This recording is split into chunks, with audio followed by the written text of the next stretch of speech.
بسم الله الرحمن الرحيم والصلاة والسلام على أشرف المرسلين. Salam alaikum, bonjour tout le monde. Aujourd'hui, on va voir ensemble correction d'un sujet d'examen qui a été proposé pour les masters 1 électronique ou bien instrumentation, في module capteur et instrumentation. On va commencer par question de cours. Sur 8 points, bien sûr. La première question: quels sont les critères de choix d'un convertisseur analogique numérique, numérique analogique? Donc, quels sont les critères de choix d'un convertisseur analogique, numérique analogique? Premièrement, nous avons le domaine d'application. Deuxièmement, la résolution. Troisièmement, la consommation, plus le temps de conversion, une plage de conversion et le coût. Ce sont les critères pour le choix d'un convertisseur analogique numérique ou bien numérique analogique. Deuxième question: quelles sont les étapes de la numérisation? Premièrement, on doit passer par échantillonnage. Deuxièmement, blocage. Troisièmement, la conversion ou bien ce qu'on appelle la quantification. Et on termine avec le codage. La question numéro 3: quelle est la différence entre la résolution d'un capteur et sa précision? Donc, on doit définir la résolution. C'est quoi la résolution? C'est la plus petite variation de la mesure qu'il est possible d'observer par le capteur.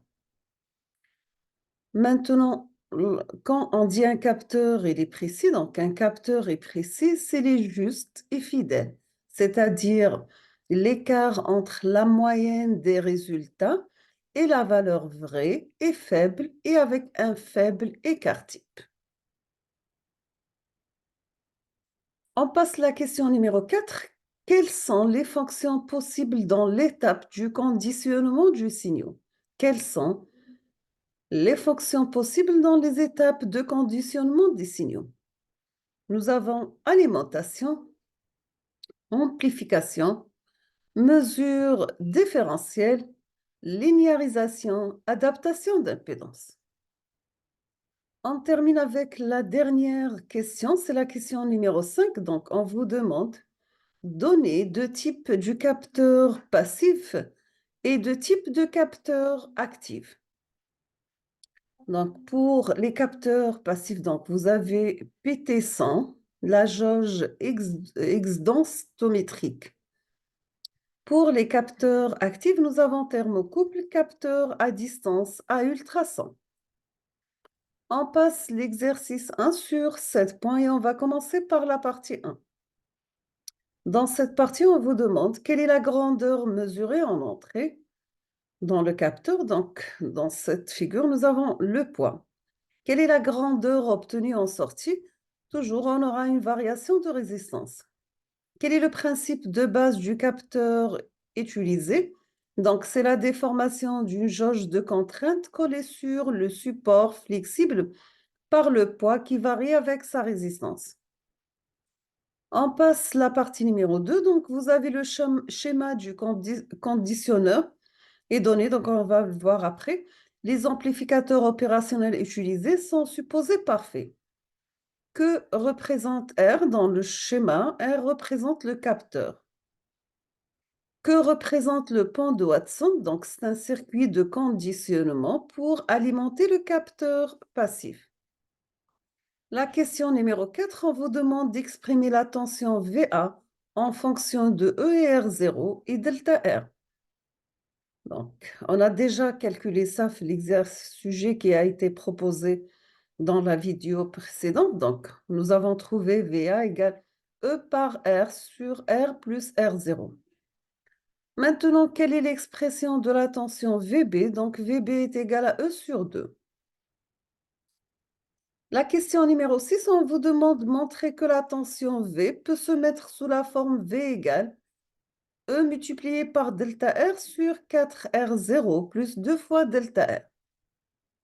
Sachant que V est égal à V1 moins VB, donc est égal à E sur R plus R0 plus R moins 1 demi. Donc, si on va simplifier, ça sera 2R multiplié moins R0 moins R sur 2 fois R0 plus R. Donc, on aura C delta R, donc R moins R0, c'est delta R. Ça sera E par delta R sur 4 fois R0 plus 2 fois delta R. Sachant que R égale à R0 plus delta R. Donc, la question numéro 7, montrer qu'on peut simplifier l'expression de V pour obtenir V égale E sur 4 multiplié par K sur pas Km sur 1 plus Km sur 2. Donc, quelle est la valeur de V pour M égale à 10 kg? Donc, on va remplacer dans la formule, on trouve V égale à 0,147 volts. Quelle est l'expression de la tension de sortie Vs? Donc, est égal à R2 sur R1 par VA moins VB. On passe l'exercice numéro 2 sur 5 points. Quelle est la nature de ce filtre? Donc, c'est un filtre passe-eau actif. D'accord? Parce que nous avons l'entrée CR, qu'on jette RC ou les passe-bas. Établir l'expression de la fonction de transfert H de G oméga. Donc, H de G oméga est égal à 1 plus R2 sur R1 multiplié par RCG oméga sur 1 plus RCG oméga. Donc, bien sûr, après simplification, on arrive à cette formule finale. Maintenant, on va choisir R1 égale à R2, égale à R, égale à 470 kOhm. La valeur du condensateur égale à 144 microfarad. On vous demande de tracer le diagramme de Bode asymptotique, le gain et la phase. Donc, vous avez par H de G oméga égale 2G oméga sur oméga 0 divisé par 1 plus G oméga sur oméga 0. Quelle est la valeur de oméga 0? Bien sûr, c'est 1 sur RC. Après simplification, on trouve que Hg oméga égale à 2 sur 1 plus G oméga 0 sur oméga. Et voici la représentation de notre diagramme de Bode du gain en décibels en fonction de la fréquence en radians par seconde et la phase en degrés en fonction de radians par seconde. Nous sommes arrivés à la fin de la correction et la fin de la vidéo. Je vous remercie infiniment pour votre attention et à la prochaine vidéo, Inch'Allah.